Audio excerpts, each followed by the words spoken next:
I'm glad you told me that, because Yeah, I'll mention that, saying I know right now, teaming is not ideal in the Yeah. elementary, but that doesn't mean in the future. Out of the teacher, they have a common plan, but it's their individual plan. Right, So right. they're not really. No, I didn't argue that. There's that. But it used to be a rotation where we were able to work kids in the side. But never, you can't get 10 classes. So. I'll focus that on more of just some things that everyone can kind of do in regards to making sure that we're covering kids for an advocate, doing that communication while with parents, kind of stuff. I can cater that, so it's more of Yeah,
somebody that has some power.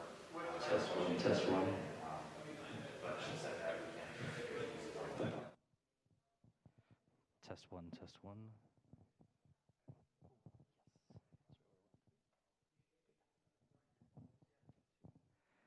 Test, test.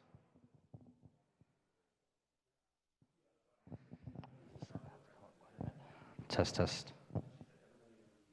Right there.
spaced out. He has a ear mic. Yeah, oh, that's loud, okay.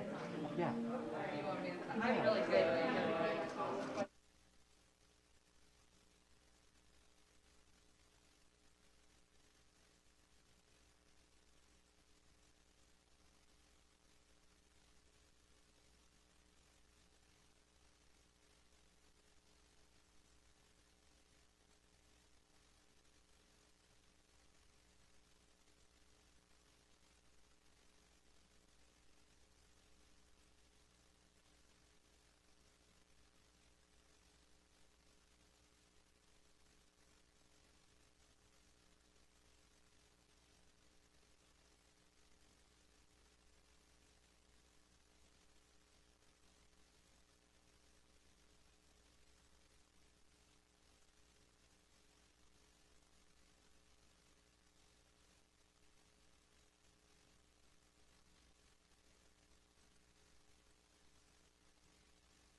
Well, good evening, everyone.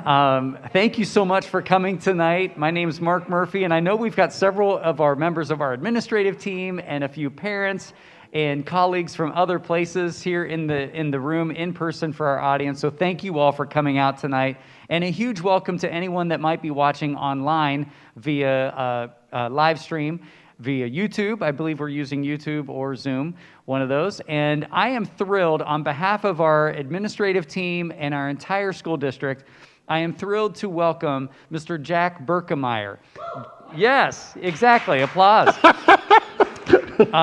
I have not met Jack personally until this evening, but I know several members of our administrative team and members of our middle school teaching staff have enjoyed learning from and hearing from Jack over the past few years at conferences and those kinds of things. And I know that what I have heard and understand is that you are full of life and energy and enthusiasm, but also practicality when it comes to teaching and working with young people, adolescents. For those of us in the room, I think all of us are parents. As I scan, almost all of us are parents, or we are grandparents, or we have nieces, nephews, little children. Those little children grow up, don't they? And so whether we're looking at preteen or teen, dealing with adolescents can be a challenge. As a parent, I feel like I'm always walking a fine line of when am I doing too much for them? When am I not doing enough? How do I promote independence? And all of those kinds of things. And then how do you deal with the drama that may pop up in your household from time to time, or the drama that may appear in your classroom or my classroom? So again, Jack, we're thrilled to have you. And for those of you that are watching online and those of you in the room, we're also very excited to share that Jack is going to be spending the day with us tomorrow, working with our Tusky Valley teachers here throughout the day. And you are an author of several books. I know that you speak nationally. One of the books that really piques my interest is Taming the Team. I know that I know Mr. Vransky has that book, and I'd like to read that book. The title alone, Taming the Team, fascinates me. So without further ado, let's welcome Jack Berkemeyer for this evening's Dealing with Adolescents. Thank you so much, Jack. Welcome. Thank you. Thanks. I think I'm good because he's got me all mic'd up, so thank you so much. Wow. I am totally thrilled to be here because I'm from Denver, Colorado. That is home for me, and I was able to fly, which I haven't done in a while. This is only my 4th live event since March. And so I just like the fact that there are people here because I've been in a bunker for like 6 months, and it's just nice to get out of the bunker and actually see human faces. But I'm really curious, with the masks, how many of you have actually had somebody take off their mask and you literally go, damn, that's what you look like? Like, how many of you were totally blown away at what someone's face actually looked like after they took off the mask? And people say that your eyes or your soul. No, your face down here really explains whether you're a wackadoodle or not. So the idea is for me, it's unmasking now. And so I know a lot of teachers right now are even saying that they're not sure what all their kids look like because with all the masks, they haven't seen their full faces. And I don't know about any of you right now, but I'm struggling with social norms. Like, you know, I'm a hugger, I'm a handshaker, those kinds of things. It's like you don't know what to do. I'll never forget, it was right around, April, and I finally got out of my bunker and I was walking the streets. Did any of you finally decide that I've got to go outside, I've got to walk? Well, I would see someone like 100 yards away. Does anyone have this happen to you? You see a person 100 yards away, and you already started to jockey for position on the street. I'm like, do I go to the right? Do I go to the left? Do I stand up, sit down, fight, fight, fight? I was so confused by just taking a walk. And so I know what it's like to actually come out and be around other people. And I admire the fact that you're here to talk with me about young adolescents. And before I begin, I'm curious, how many of you have raised an 8th grade girl? Okay, let's just have a moment of silence and reflection. Yeah. How many of you have ever said this, the mood of my daughter can dictate the mood of the entire house, yay or nay? That is so true, isn't it? Well, we're going to talk about that lovely age group between grades 6 and 8, but it's actually fascinating. A lot of people don't know this, but young adolescence is actually 10 through 15-year-olds. Young adolescence is 10 through 15-year-olds. Adolescence is actually 16 through 25. Believe it or not, are there any teachers in your district that are 25 or younger? Isn't that fascinating that we have adolescents teaching young adolescents? And those 25-year-old teachers can't rent a car. So it's like really fascinating on what they can and can't do. But adolescence, it's one of the reasons why insurance goes down, is once you turn 25, because guess what? According to research, when you become 25, your brain is fully grown. How many of you have a spouse and you disagree with that comment? Just a few of you? Yeah, okay. So what I'm going to do today is I'm going to talk about some good and bad and ugly about young adolescents, okay? And I'm going to talk about research stuff, which I know you're like, oh, that's boring. Don't worry. The research stuff will also have funny things in there as well as we talk about young adolescents themselves. Now, my background, 6th grade teacher. Best job in the world is to be a 6th grade teacher because here's why. 6th graders are incredible. They know everything and anything about everything at any moment, okay? In fact, I tell 6th grade teachers, if you are ever unconscious for 50 seconds or more, you will wake up, the kids have put you on a spit, and they have formed tribes. It's that real when you're dealing with 6th graders. They know everything and anything. And then 7th grade comes in. Are any of you or have any of you raised a 7th grader? Okay, this is the time of amnesia. Okay, this is when basically you could, in fact, I did this. I taught a group of 6th graders one year and taught that same group in 7th grade. And I remember saying to them in 7th grade, I said, do you guys remember when we talked about mummification? And I had 5 kids raise their hand and go, we don't know anything about mummification. And I said, you guys, I taught it to you last year. And these kids go, you were our teacher last year? Like, they really struggle with remembering things. How many of you have heard this from your 7th grade son or daughter? It's about midnight, and you hear this from upstairs or down the hall. Mom, honey, what are you doing? It's midnight. You should be in bed. What's going on? Well, I have this project due. Well, it's okay. When does it due? Tomorrow. Okay, who has heard this before in your life? It's why Walmart's open 24/7 is so you can go buy damn poster board. It's true. It is absolutely true. Because you have to go get markers, you have to go get all the crap, because kids have literally forgotten. How many of you baked something at 2 o'clock in the morning to bring to school? 7th grade, it's just kind of where they're at, is a little amnesia period. Now, 8th grade, this is when the body takes over. How many of you have noticed with 8th graders, it's more about themselves than it is about anything else, yes or no? Yeah.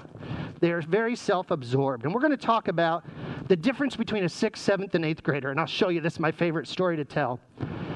Let's imagine, and I apologize if I'm breathing too heavy. It's hard to teach in a mask. That's what I'm telling everybody.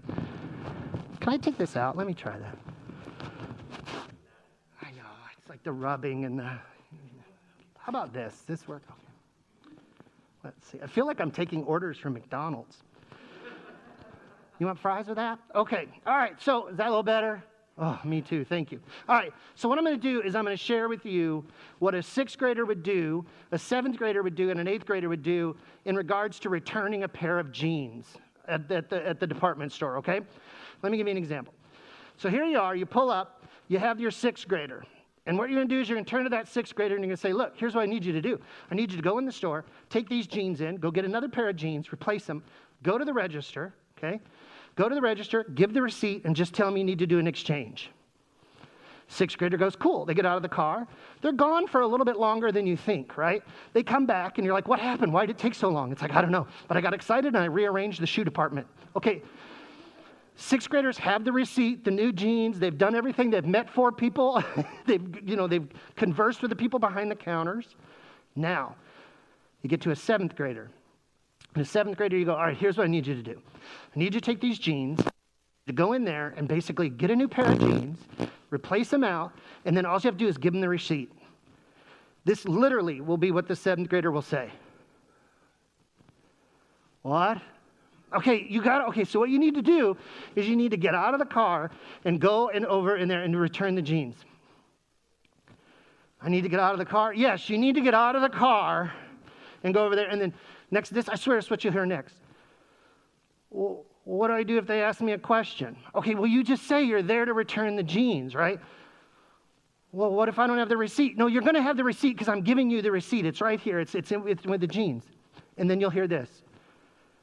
Do I need to get out of the car? Okay, see, so you're dealing with a 7th grader. It's all amnesia. And usually what happens is parents cave for a 7th grader and just go in and do it themselves. It's just easier by this time, right?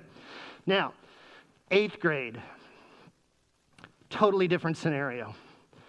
You're at home and you literally say, hey, we're going to go to the mall. You're going to change these jeans. Here's the receipt. And this is all you will hear from the 8th grader. You're not coming into the mall with me, are you? No. I'm not. Can you drop me off like 2 blocks away so no one sees you with me? Like, they are so paranoid. 8th graders are paranoid that, in fact, we have 8th grade students in our buildings that will not eat because they don't want to call home for money for lunch. I mean, this is so true because they're afraid mom's going to show up in a tube top Daisy Dukes and cowboy boots and go, Snooky Bear, here's your money. And they're going to literally, an 8th grader would go, I don't know who she is. I've never met her. So they're embarrassed all the time. They really struggle with social interactions. And this is all within 1 year of each other, basically, when we talk about young adolescents. All right, here's some interesting research that we know. At the onset of puberty, the bottom part of the spine actually fuses together and hardens. Now, I know what you're thinking, Jack, that's an elbow. That is correct, it's an elbow. But imagine this is the spine. The spine actually fuses together and hardens at the onset of puberty. How many of you have witnessed it in your own home where your child does the chair pee-pee dance, where they're in the chair and they're fidgeting, they're kind of moving around, and you can't walk up and go, honey, are you fusing? It's not like they know. They just know that they are uncomfortable. And then in school, we put them in chairs made out of what types of material? Wood, plastic, or metal. How many of you have witnessed your young adolescent sitting, not even sitting at the dining room table? You know what I'm talking about. For those of you here, show me what an adolescent would do in these chairs right here. Show me right now. That's right. They would slouch. They would put their knee up. They are basically uncomfortable, okay? Because again, that bottom part of the spine is fusing together. I tell teachers this all the time. I'll say, 3rd graders will come and sit on the floor. Not 7th and 8th graders. They lay on the floor. They're laying on the floor. What's up? How you doing? Because again, sitting in that chair and sitting upright with that piece puts a lot of pressure on the bottom part of the spine. How many of you didn't know about the fusion of the spine piece? It's actually fascinating stuff. Here's the other thing we know. Front part of the brain is the cerebral cortex. It's the buffer part of the brain. It's the part of the brain that tells you not to do something. Guess what's not developed in young adolescents and 40-year-old men? The front part of the brain, okay? As teachers, I tell teachers this all the time, that we've been known to do this. We will be on hall duty, and this is so true for middle school kids. We will be on hall duty, and we will literally watch as a young adolescent runs into the wall. Literally. How many of you have seen your child do this, the stupidest, craziest thing on the face of the earth? And you all say the same thing. You're thinking, what are you doing? Again, the front part of the brain is not there to tell them to stop. So here's what I tell anyone, parents, I tell teachers this. You got a kid running into the wall. Do what I do. I'm an adolescent expert. I walk up to that kid and I go, hey, here's your problem. You don't have enough speed. Yeah, come on. And you need some distance, sugar, so let's go over here. Because here's why. Adolescents respond well to humor. And second is that if you know anything about that adolescent brain, when they do scans of an adolescent brain, it looks just like a 2-year-old's brain. How many of you now that makes total sense if you think about it? Yeah. How many of you have seen 2-year-olds do the most reckless things without even thinking? Guess what brain that's just like? It's just like a middle school brain. So if we know anything about the middle school brain, is what you want to do is divert their attention. How many of you who had a 2-year-old, you remember doing that? Divert their attention. Give them something else to what? To focus on and to do. Same thing, it's a great practice for middle school kids as well, for your own children. Give them something to do. Because here's what happens. When you see your child doing something you don't like, you all do this. You go, hey, it's a wall. When you actually elevate, it actually increases the endorphins in an adolescent's brain and physically forces them to do it again. I always tell teachers this, or any parents, have any of you ever coached a sport? Have you ever said this to a kid? Here's what I don't want you to do. And the kid does exactly what you told them not to do, yes or no? Again, part of that is not their fault. It is part of that brain. The brain is not really quite developed to understand that there might be consequences to those negative actions. In fact, it's why young adolescents are more prone to gangs, to bad eating habits, to violence, because again, that brain is not there. And this is so funny. I challenge every single one of you to go to a bookstore at some point in time and go to the book section about raising children. Have any of you done this, like gone to buy a book on raising a child? Elementary and newborns. How to raise a prosperous, beautiful baby. Hopes and dreams for your child. You get to middle school and it's like drugs, alcohol, sex, addiction. Like literally, it's like everything bad. And then high school, making dreams come true, fulfilling your careers. Seriously, how many of you, if you're a middle school person, it's the books that they tend to put out for this age group. Because again, that brain is so susceptible to things that are going on. All right, I got one for you here, all right? If you have socks, hold on to your socks because they might blow off your feet. And this research is pre-COVID, so I can't tell you what it's like now, okay? But here's what they were saying, is they were saying that young adolescents, many young adolescents, were spending at least 70% of their life, 70% of their time in virtual reality. And in that virtual reality, I can be anyone I want. I can say anything I want. I can do anything I want. I can hurt anyone I want. And I can kill anyone I want without regret, remorse, guilt, or a consequence. This was pre-COVID. I'd be curious what a lot of our kids have been doing over this last several 5.5 months. And then they come to school where there are what? Rules and expectations. And we're noticing that this generation is struggling more and more with rules and regulations and expectations. because that virtual reality world is kind of unique. Now, this is so true. When we talk to teachers and kids, do you know that there's kids in classrooms that have been together for at least 9 weeks that still don't know each other's names? So many of our kids are in that virtual reality world that they struggle between the reality and the virtual world that they're living in sometimes. I was talking to a group of parents in Buffalo about this same topic, and this dad raises his hand, and here's what he said to me. He said, "You're right." He said, "You're absolutely right about the gaming thing. Because see, here's what it is. The gaming piece is designed to actually increase dopamine levels in young adolescents' brains. What it says to a young adolescent is this: I like it, I want more of it, it makes me happy, it fulfills me. And by the way, they're playing these games for no tangible rewards. We think it's like cookies or candy or affection. They're doing these games for a token to move up a ladder. There's no physical, tangible thing that they're getting. And this dad said to me, he said, "I took away gaming from my son for 2 weeks." And he said, "My son became lethargic, extremely moody, slept most of the day, and extremely aggressive at times." What was he missing? Here's what I say to people. How many of you remember when you got off drugs? Anybody? Some of you, oh, you're not quitters. Good job, good job. Staying with it, staying with it. Think about it. When you're taken off a drug, what happens? You go through withdrawal. It's almost like school has become a withdrawal for our young adolescents. It's why we love teaching first and second period. Because kids are lethargic. They're tired. And you know what research says? It says that research is saying that adolescents need anywhere from 8 to 10 hours of sleep every night because, again, that body is changing. There was a researcher in Australia did a fascinating research study where he said if the body and the brain grew at the same time, you'd sleep for 20 hours a day. You'd literally be a koala bear. Because if you think about it, 6th grade is all about the brain firing up. It's why they know everything and anything. I remember saying to my kids, we're going to talk about NASCAR. And the kids are like, we know everything about NASCAR. Oh my God, the cars, the drivers, the people. Why it's only 1/4 of an inch for this particular part.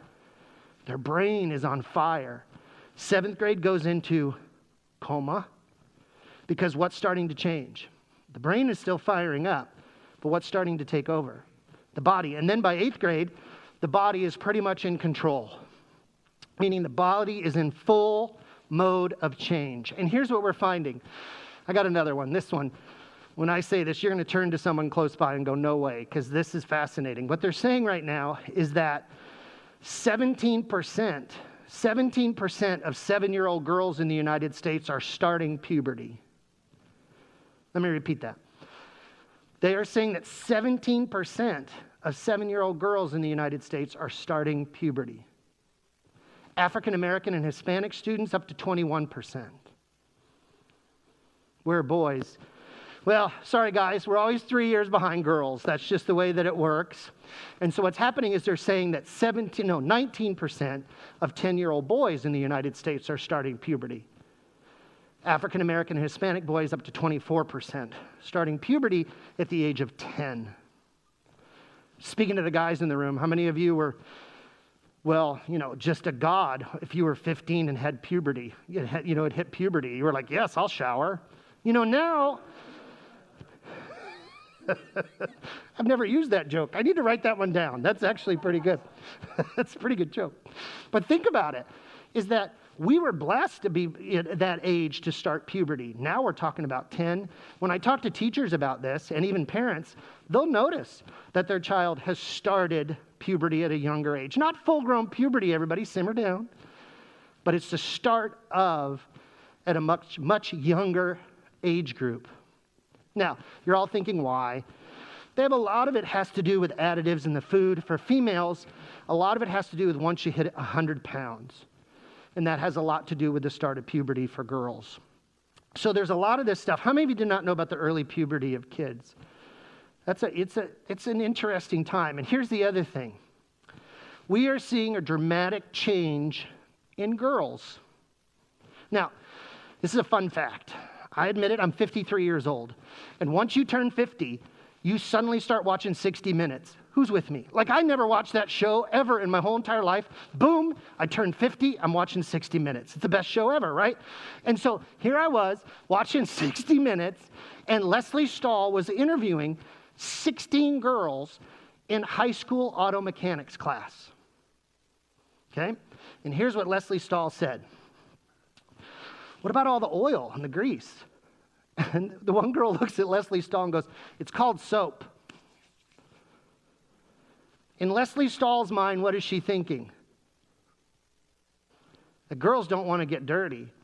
And these girls are thinking, it's no big deal. This is fascinating.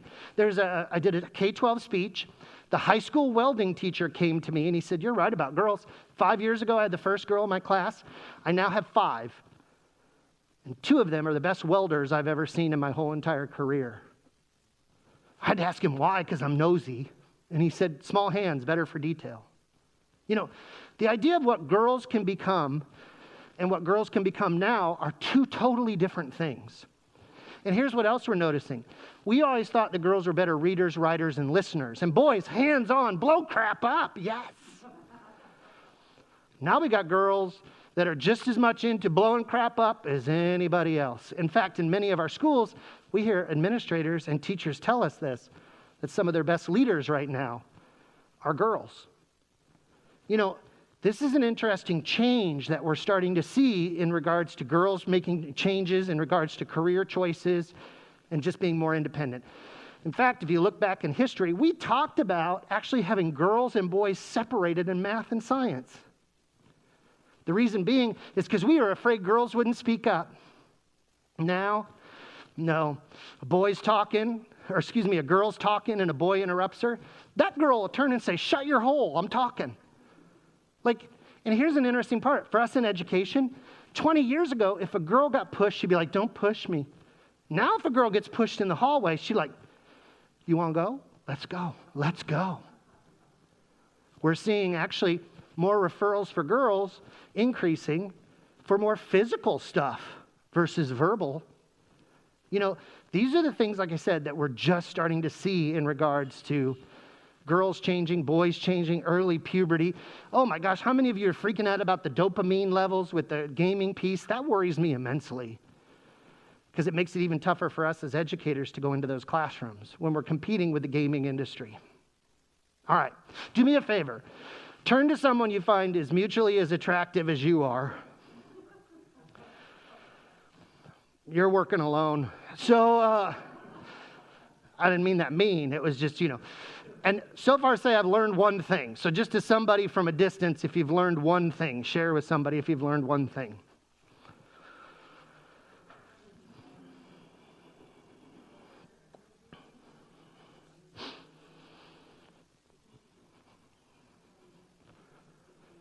For those of you at home, yell at your dog. Say hello to the refrigerator.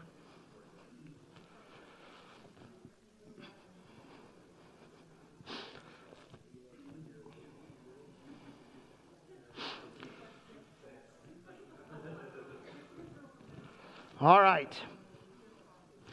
I'm going to close out with some fun facts, and then we'll do some question and answer if you guys want. Here's some fun facts. The first thing is this.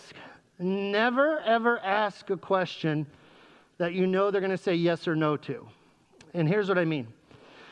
Hey, do you have any homework today? The answer is going to be a big no, okay? One of the things about parenting that's the best thing you can do is ask a better question. Always ask a better question. Example. Hey, did you go to math today? Yes. See, this works. Now you got to ask a better question. What'd you do in math today? We did some work. Was it in a book? Was it like on the board? What was it? It was in the book. Okay. How many questions were there? I think there were 10. Awesome. How many did you do? 7. See, now you look and say, good, you got homework. See, you don't have to ask if you have homework or not because the answer is going to be what? No.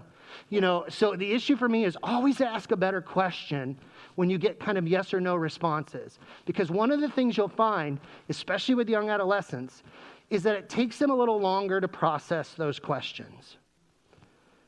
How many of you have had some of the best conversations with your child, especially middle school, after dark, while they're in their room and their room is dark.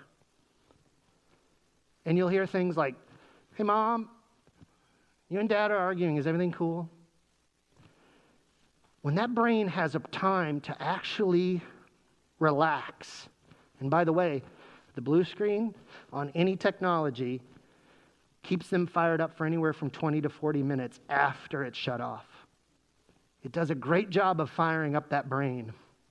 Tell you what, best advice is no technology after 8 p.m. if you really do want your kid to fall asleep by 10. Because it's feeding it. It's keeping it alive and making their brain go. How many of you have seen when your child has actually become more reflective? It's not when they're in front of a game. It's not when they're texting their friends. It's when they're truly in quiet and peace. And a lot of our kids don't have a lot of quiet or peace. The other is this. I tell parents, if you think your kid did something wrong, your kid did something wrong. And that's hard for parents. It's very difficult for parents to say, I think my kid is doing this. If you're thinking it, there's probably a logical reason and your gut is telling you something. And a lot of this is to verify. I'm all in on it's your phone. It is not your child's phone. It is your computer. It is not your child's computer. And those are the things that are non-negotiables. I firmly believe in, as a families, is to have non-negotiables. And that non-negotiable, as soon as you get a phone, I will check it once a week, end of discussion. It's non-what? Negotiable. Because we all know that that brain is not equipped to deal with all those things that are outside of that norm because they're not thinking about that stuff. But we are as adults. So if the gut is telling you something, verify and check it out. And that also means good things too. How many of you felt something good about your kid, that they've been doing something good? That's the same thing. It's a good parent gut where you just kind of know something's happening, good or bad. The other is this. If you can take time, and I would encourage you once a week on Fridays, help them clean out that backpack, man. Let me just tell you right here, right now, because it's a hot mess. If you let it go 2 weeks, there's a Tupperware thing in there that is now literally a science experiment. Because you will open up and go, you did this last night. It was your homework. You were supposed to hand it in. Because here's the thing. After 2 or 3 days, things just disappear in an adolescent's mind. Friday is clean out day. And by the way, you can also invent that into the kids' own bedroom and their own areas as well. Is just call it cleanup day because they need that. They need to get refocused. They need to get reorganized. Because let's be honest, that brain, and by the way, this is the adolescent brain, by the way. How many of you are like me? I can't even watch, and it's not political comment, but CNN or Fox. I can't watch a lot of it because of the scrolling at the bottom. Who's with me? I'm like, this is me. I have to use my index finger to follow the scrolling. And then, meanwhile, you got adolescents walk in and go, oh, Wolf Blitzer cuts his hair, there's a bomb, we have another attack, and there's a hurricane. Like, they can see all of that in 30 seconds or less, yes or no? And I'm trying to, I can't do it. Could they get the hurricane off the screen? I can't get that. I can't see the stock market. Can't watch all of those things. This is the adolescent brain. All over the place. Okay?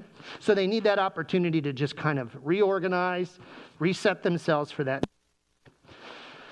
All right, for even the middle school guru people that know middle school kids, this will be one I guarantee you probably don't know. Do you know at the onset of puberty, you might see, I'm going to take off my glasses for this because you got to see this. An adolescent boy might start doing something like this. Little teeny face things. Has anybody seen this in your kid? This is fascinating. This is a nervous twitch that only usually happens during the onset of adolescence, okay? It does usually go away. And you guys, it was proven to me, flying here yesterday, there was a kid in front of me that was waiting for his mom. He was an adolescent, and he stood there a couple times because he was nervous, and he wasn't feeling comfortable in his setting. And his eye started to twitch, and his face made a little bit of these kind of quirky little things in the face. Your son or daughter they're not having a stroke, okay? They're fine. It's just a normal thing. And you know what girls do? Girls don't have the face tick as much. They do this with the hair.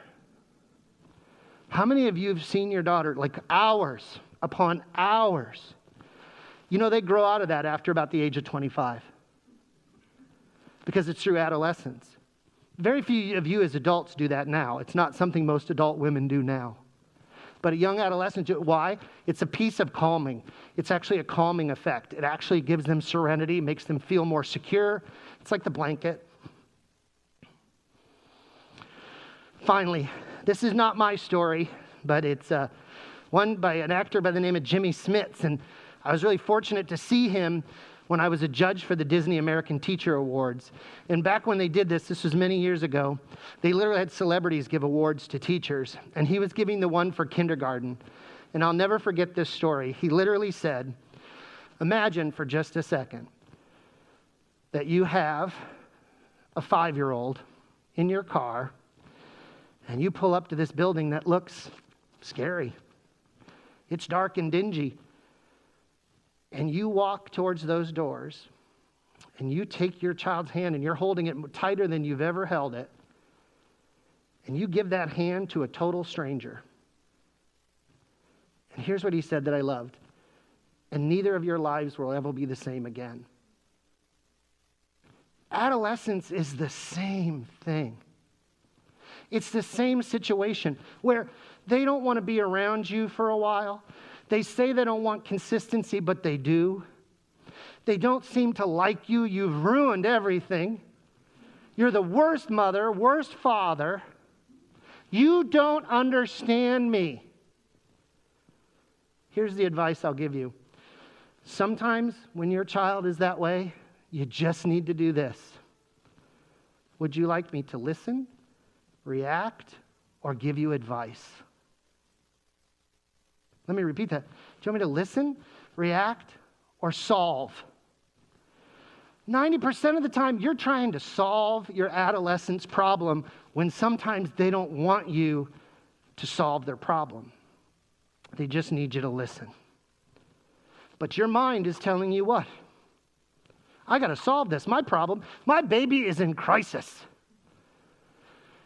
And then when you solve it, 90% of the time they don't like how you solved it, and you've lost, and then you wonder why they don't come back. Isn't that a great response? I tell teachers the same thing. You just want me to listen? What's listen mean? You just do this. Oh, yeah. Oh. React is no way. I'd be devastated. I'd never be their friend. And solve is you need to do this, this, this, and this. You know, let me tell you, young adolescents come back to normal. They come back to normal at about 15 and a half, 16 years old. They come back to normal. Why? Because they might get a car. Thank you all very much. I appreciate this, just spending a little time with me. I hope I didn't overwhelm you. And I will take, honestly, if you have some questions or anything you want to ask me about what we talked about, or if you need some advice, I'll do the best that I can for you. And we'll just do a couple, and if you don't, we're good to go. So I leave it to you, which I know takes a lot of courage, so.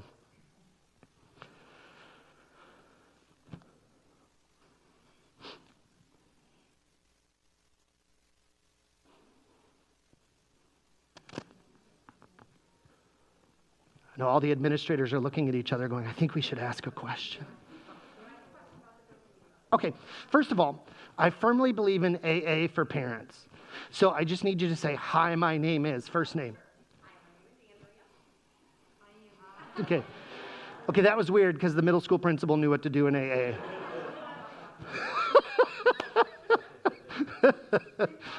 I know. That's, all right, what you got for me, Andrea? Yeah. Yeah.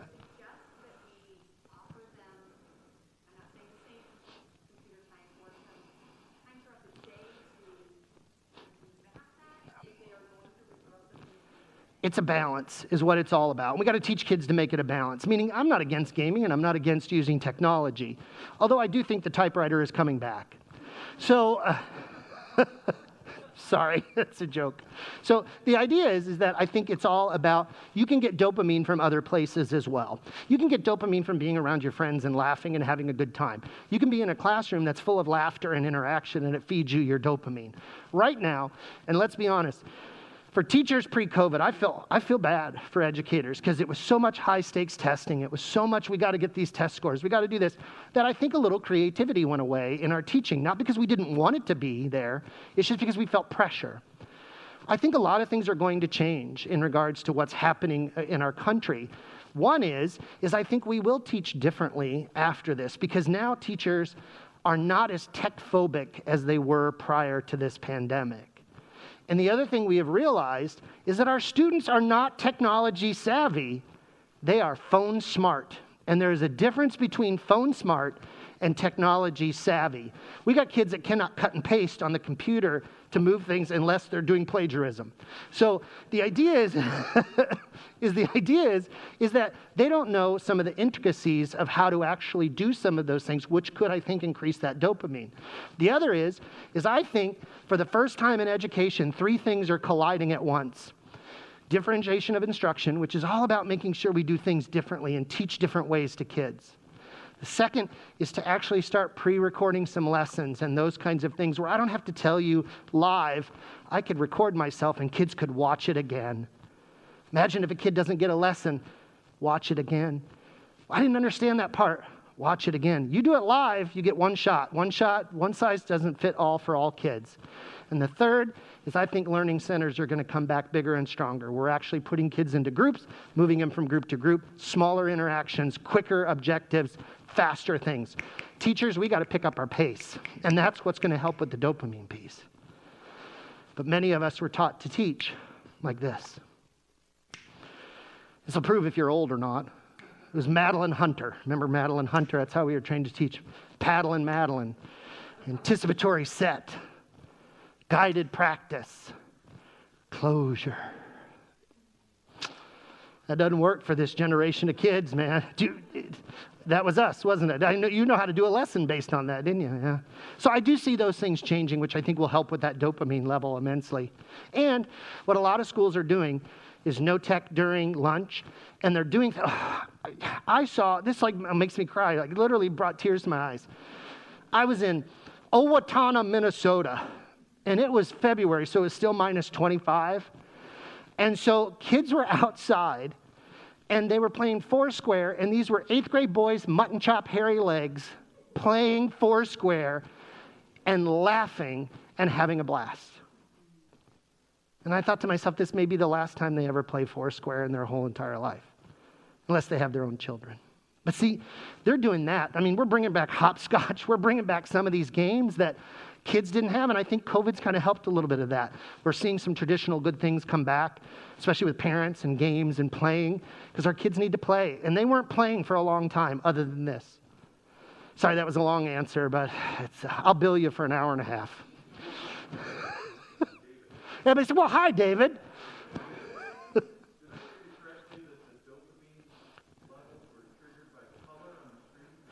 That also triggers it. It keeps the brain active. The colors on the screen are designed to keep you active. In other words, oh, sure. He said, did the color on the screen also increase the dopamine? What it does is it's designed to just keep that brain kind of flickering and alive. In other words, it doesn't help you calm down. It doesn't help you actually stop thinking. It's designed to still keep you thinking and processing. And so what a lot of people have said is, if you really want a person to sleep, that even means adults, you avoid any type of technology for at least 30 minutes to an hour to almost 2 hours, depending on the age, of no technology to get that brain to shut off. Because around 7th and 8th grade, 6th graders go to sleep because they're physically tired, because they've been running and hitting everything. And 8th graders takes them a while to actually fall asleep because the brain is still kind of processing. They're still thinking. They're thinking about the tweet or the text that was sent out about them and if it was mean or not and who would found it and all that stuff.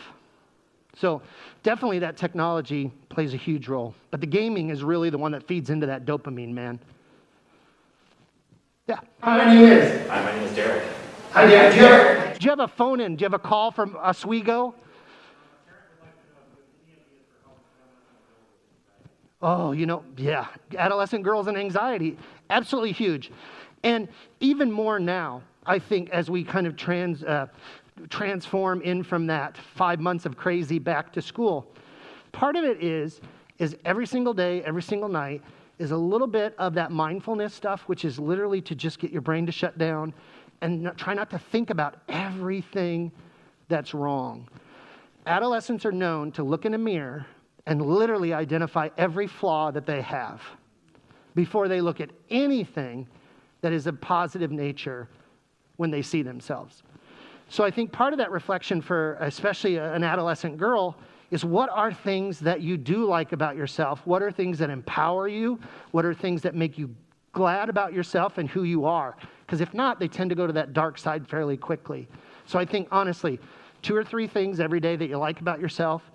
Ultimately, shut it all off.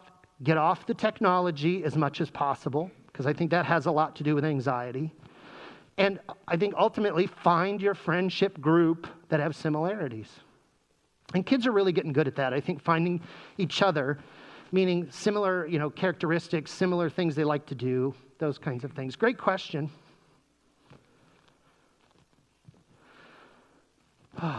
All right.